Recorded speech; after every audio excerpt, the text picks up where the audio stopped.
Ibu membahas tentang pertumbuhan dan perkembangan. Masih ingat? Oke, Susi, apa itu perkembangan?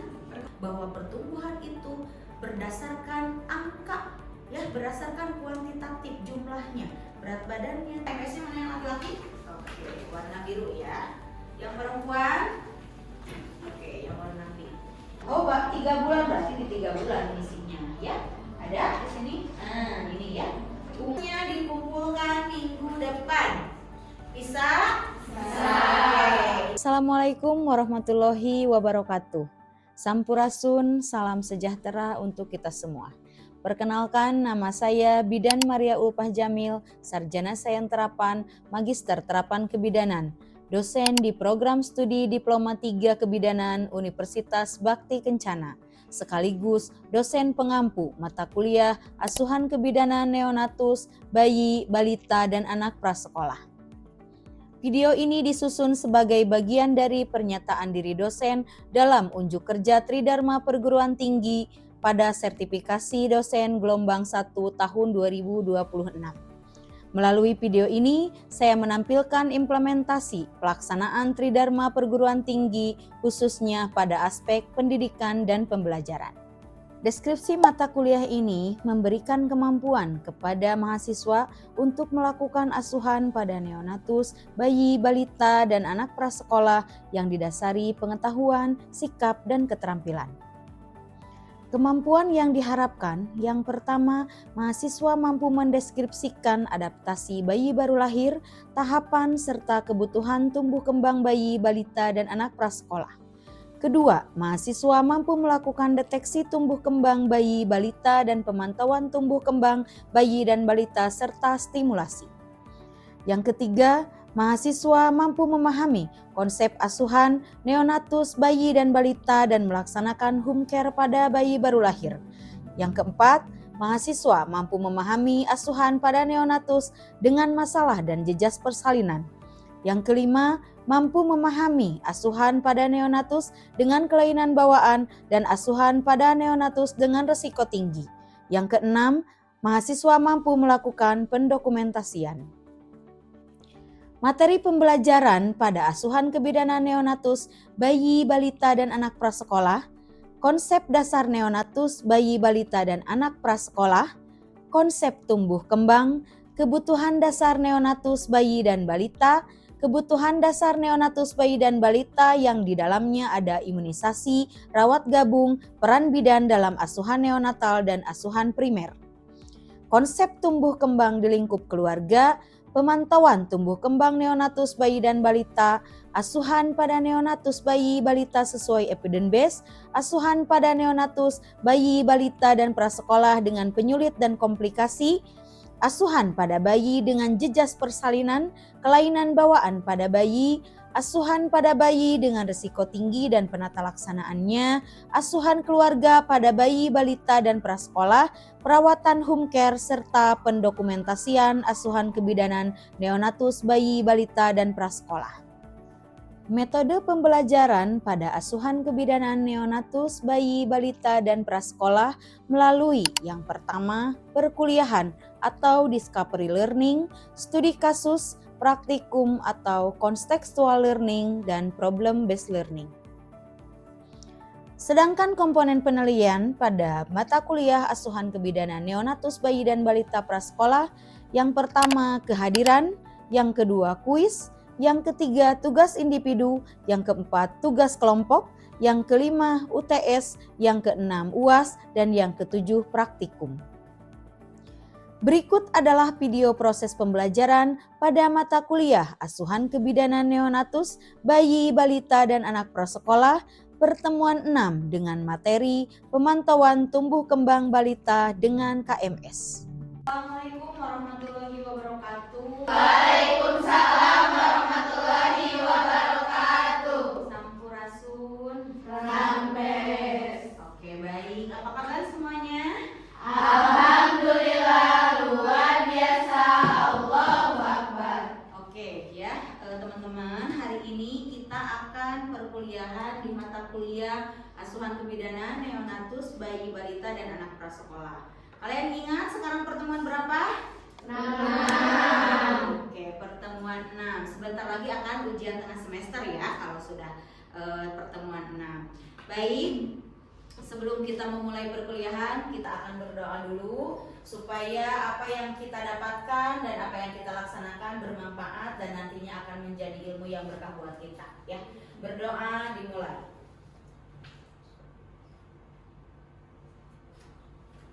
Oke, selesai. Ya, sebelum perkuliahan dimulai, ibu akan absen dulu ya. Absen dulu, silakan siapkan handphone-nya.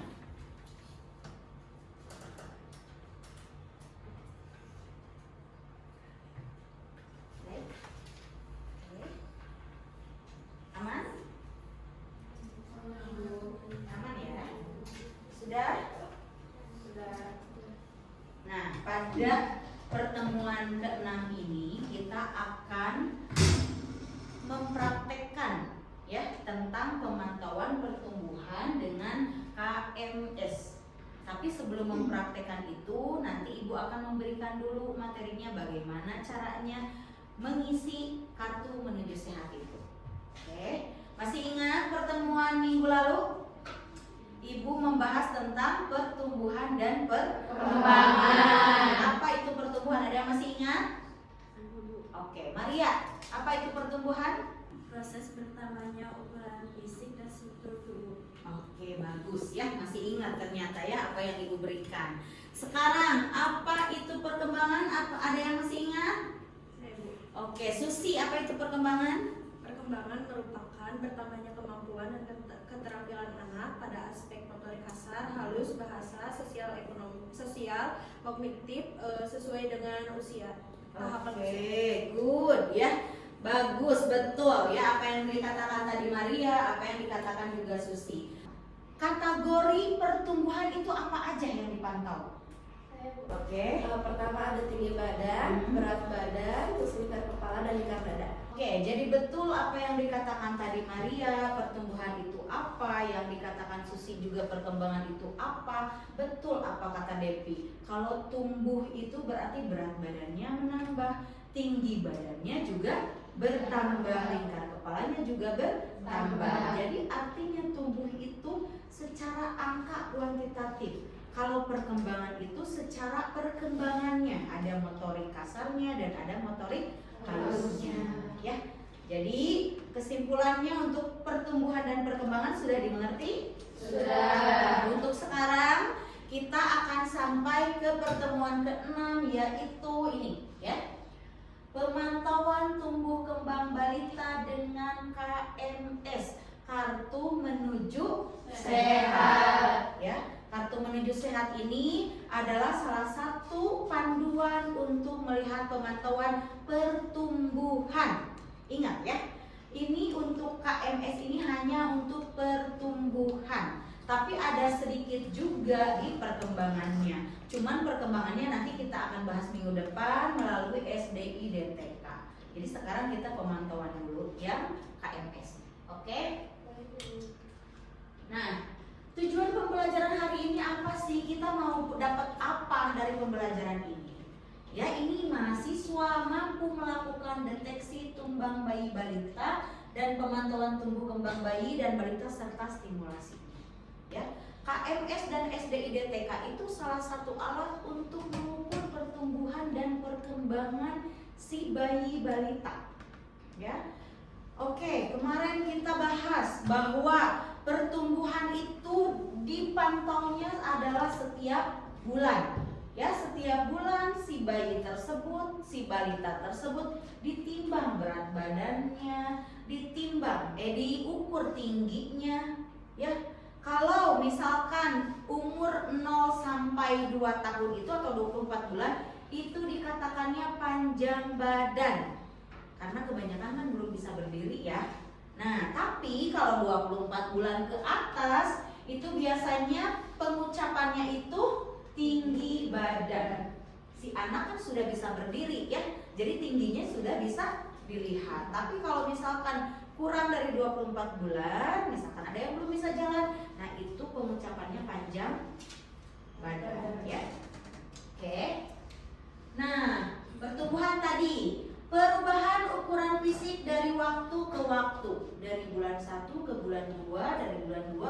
3 ya. Artinya kalian pada tahu kan kalau bayi itu adalah usia 0 sampai 12 bulan ya, itu usia bayi ya.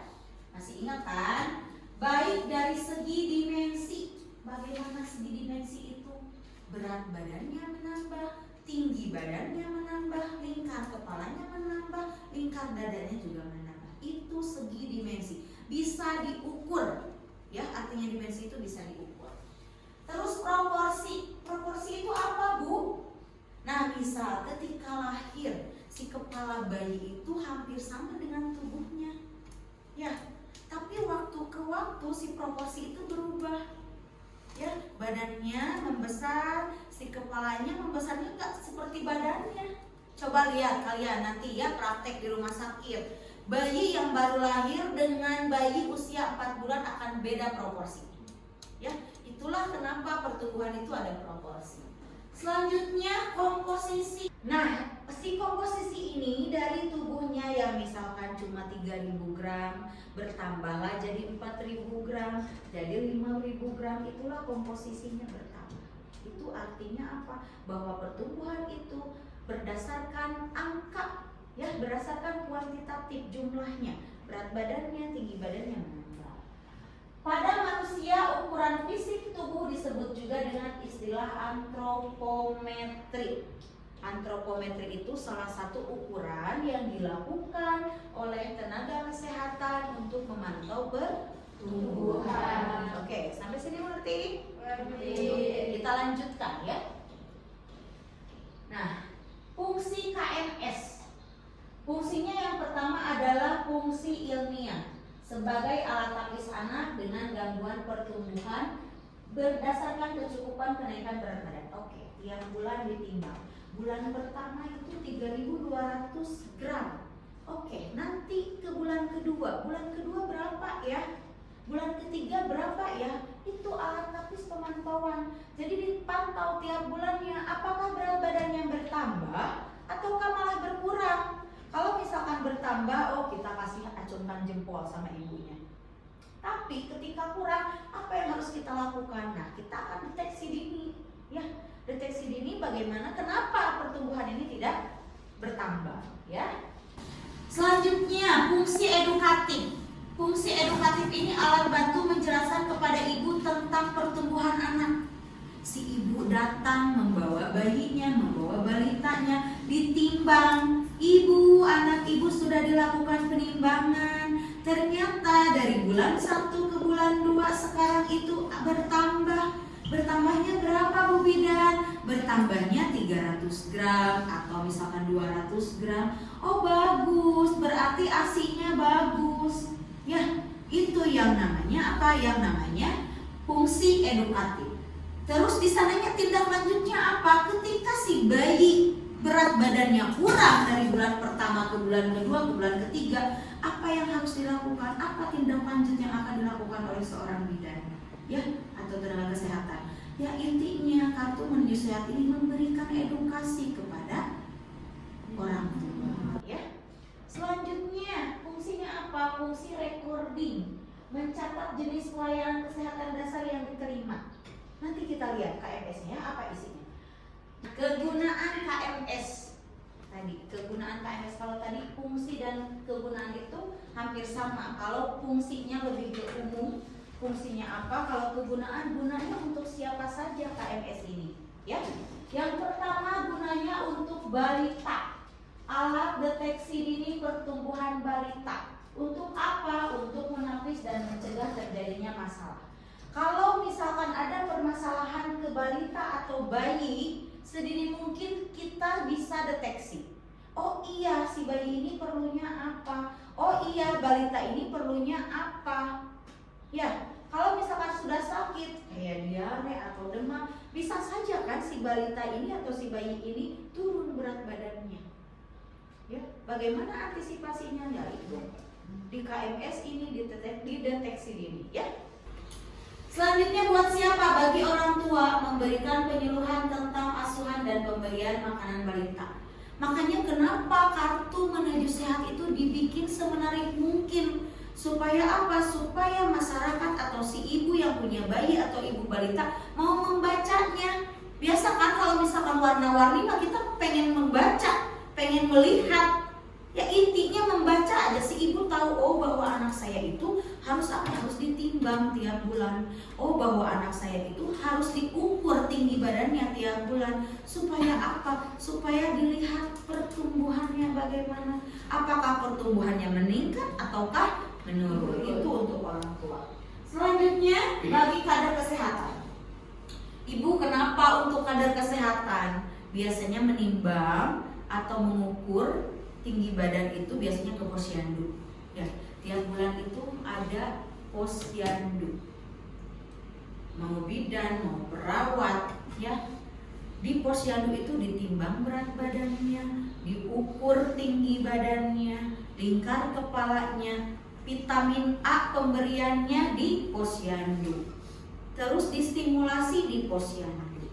Ya, jadi untuk kader itu bagaimana? Nah, ini memberikan penyuluhan tentang asuhan dan memberikan makanan balita. Karena apa? Karena sesudah ASI eksklusif, si bayi tersebut diberikan MPASI, makanan pendamping air susu ibu. Nah, kalau ASI eksklusif itu kan sampai 6 bulan ya. Untuk selanjutnya itu diberikan MPASI. Baik. Nah, bagi tenaga kesehatan, bagi kalian nanti ketika sudah lulus menjadi bidan, bagi perawat, bagi dokter, itu KMS berguna sekali. Untuk apa? Menganalisis status pertumbuhan balita. Ketika dilihat, oh iya garisnya naik, garisnya datar, garisnya turun, mereka akan tahu apa yang harus dilakukan. Ya. Selanjutnya mengetahui riwayat pemberian ASI eksklusif. Dilihat di bulan pertama checklist ASI-nya, di bulan kedua, bulan ketiga, bulan keempat, 5, 6. Oh ternyata ASI-nya lulus atau lolos ya. Berarti berhasil ASI eksklusif. Bisa dilihat di KMS oleh tenaga kesehatan. Nah, membina kader kesehatan dalam pelaksanaan pemantauan. Dibina si kadernya, ibu kader ini diisinya di sini ya, jangan sampai salah. Ibu kader ini garisnya di titik-titiknya, garisnya bagaimana, lurus atau bengkok atau bagaimana, itu akan dipantau. Ya, diberikan penyuluhan si kadernya. Alat edukasi untuk orang tua balita. Ya, alat edukasi, pemberian edukasi kepada ibu balita. Ibu kalau misalkan anaknya merasakan sakit atau misalkan mengalami sakit, silakan ibu datang ke tenaga kesehatan. Kalau misalkan datang ke ibu bidan, datang ke perawat, datang ke dokter, kan yang pertama kali dilakukan itu apa? Menimbang berat badan. Ya, itu akan mempengaruhi nanti di pemberian obat. Oh iya, berat badannya segini, nah dikasihnya berapa gram ya, atau berapa ya dosisnya itu. Kenapa?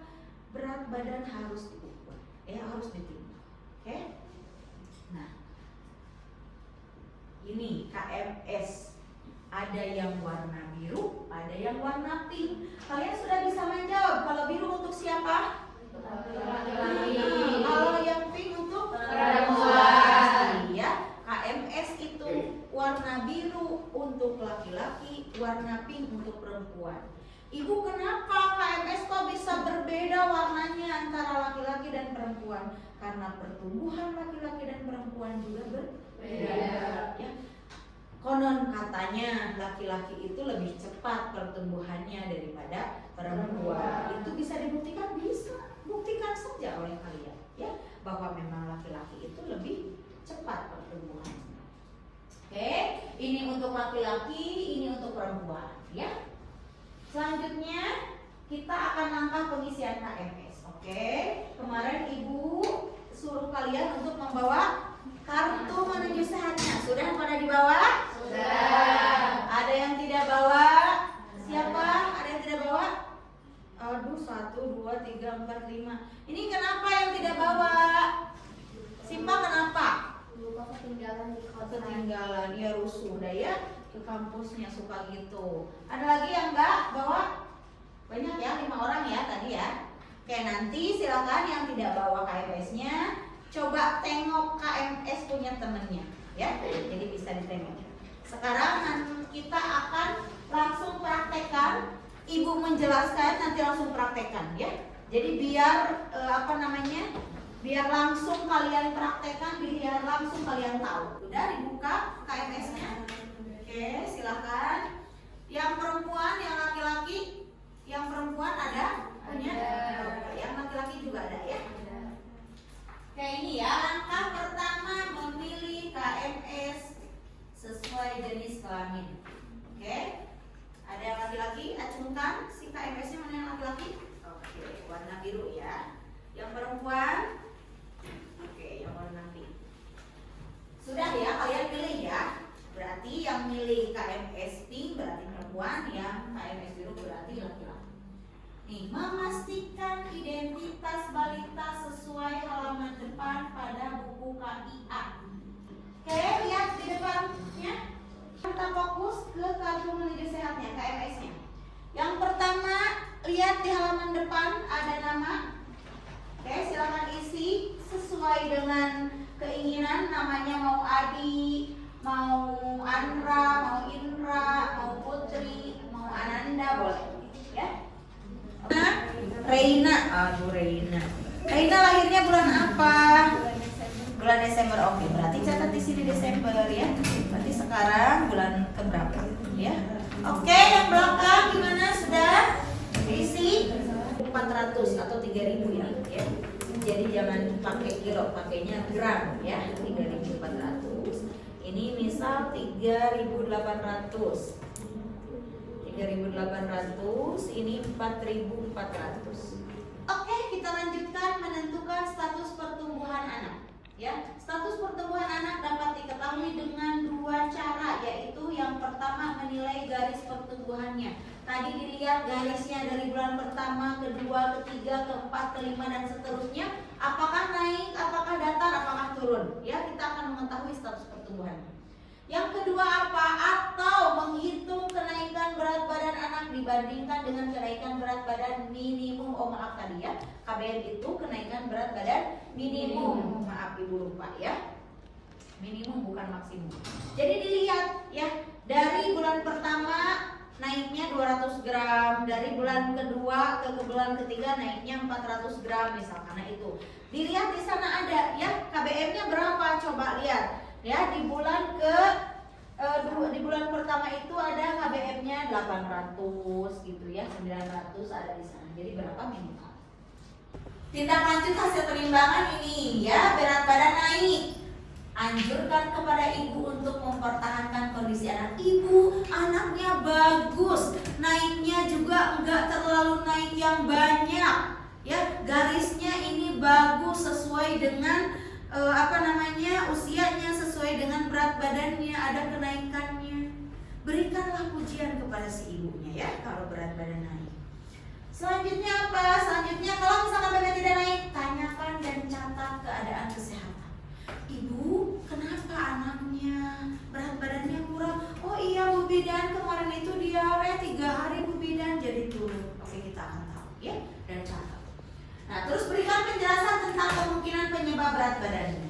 Oh iya ya, kemungkinannya si anaknya kan diare nih, keluar tuh cairan banyak, jadi lemas, jadi kurang berat badannya. Ya, diinfokan.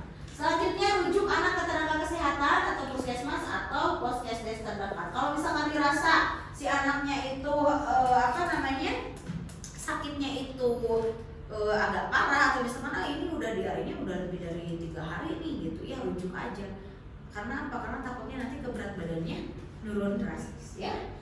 Selanjutnya BGM, bawa garis merah. Lihat di sana ada garis merah, ada ya, ada garis merah di sana. Nah, harus antisipasi ketika berat badannya di bawah garis merah. Berarti itu sudah harus diantisipasi ya, di bawah garis merah. Oke, ini soal kasus ya. Itu kalian sudah diberikan ya trik-triknya. Ya, nanti diisi.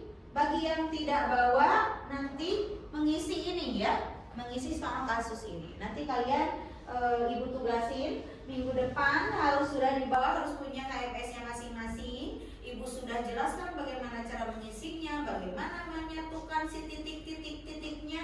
gitu ya, bagaimana statusnya. Nah, kalian dikasih tugas yang perempuan dan yang laki-laki ini ya. Oke, tugasnya dikumpulkan minggu depan. Bisa? Bisa. Oke, ini ya. Kasusnya ada 2 kasus. Kasus 1 dan kasus 2. Oke, sampai sini ada yang ditanyakan dulu. Izin bertanya, Bu. Oke, Salwa, silahkan nanya apa? Ibu, bagaimana jika hasil penimbangan berat badannya naik 2 kali, lalu turun 1 kali, dan naik lagi 2 kali? Oke. Biasa ya, turun naik gitu ya. Ibu gimana kalau misalkan gini, hasil penimbangan bulan pertama naik, bulan kedua naik, bulan ketiganya turun, bulan keempatnya naik, bulan kelimanya naik. Coba kalian nanti lihat di KMS-nya, tiap bulannya ketika naiknya berapa gram, ketika turunnya berapa gram, ketika naik kembalinya berapa gram lagi. Kalau di atas tadi KBM, di atas KBM, meskipun turun 1 kali, tapi turunnya itu masih dalam batas KBM, tidak apa-apa, itu artinya naik. Ya. Tapi kalau misalkan di bawah KBM baru kurang dari 200 gram, kurang dari 100 gram, itu bisa dikatakan tidak naik. Tapi kalau misalkan kurangnya itu masih dalam batas normal, terusan selanjutnya naik lagi, dilihat lagi batas KBM tidak. Kalau batas KBM masih aman, ya. Gitu. Jadi intinya apa? Setiap bulan harus diisi berat badannya, ya. Untuk melihat apa? Untuk melihat naiknya berapa gram. Jadi tadi melihat status itu yang pertama dari grafiknya, yang kedua dari KBM-nya. Ya, dilihat kenaikannya berapa gram. Cukup? Cukup. Masih ada yang tanyakan lagi? Cukup. Tidak? Oke, berarti Ibu anggap di pertemuan ke-6 ini kalian mengerti bagaimana pengisian KMS. Oke, nanti referensinya kalian bisa lihat ya. Nah, Ibu juga kebetulan untuk pemantauan tumbuh kembang ini, ya pertumbuhan ini, Ibu juga sudah melakukan penelitian tentang pemberian dimsum booster brokoli, sapi dan teri ke anak yang stunting, berat badannya kurang ya. Dan ternyata berhasil ya, iyalah karena apa, mengandung protein tinggi ya. Seperti itu. Kalian bisa baca nanti jurnalnya, bisa buka kalian di internet ya. Oke. Untuk pertemuan kali ini alhamdulillah ya, pertemuan pemantauan pertumbuhan melalui KMS sudah selesai. Mudah-mudahan kalian mengerti apa yang Ibu berikan. Kalian bisa mempraktekkannya nanti ketika kalian praktek di rumah sakit atau di puskesmas. Kalian bisa saja nanti PKK 1 kan ya. PKK 1 nanti akan masuk ke posyandu, kalian buka KMS-nya, kalian akan mempraktekkannya di sana. Oke, terima kasih atas waktunya, atas kerjasamanya. Semoga apa yang diberikan hari ini bermanfaat dan masuk ke otak kalian ya. Dan kalian bisa mengerti apa yang Ibu berikan.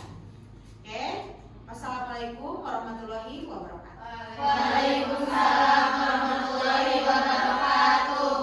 Sekian deskripsi singkat dan rekaman video proses pembelajaran pada mata kuliah Asuhan Kebidanan Neonatus, Bayi, Balita, dan Prasekolah di program studi D3 Kebidanan Universitas Bakti Kencana.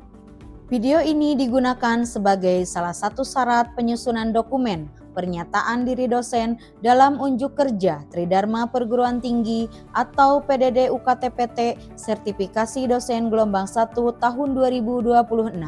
Akhir kata, saya mengucapkan wabillahi taufiq wal hidayah. Wassalamualaikum warahmatullahi wabarakatuh.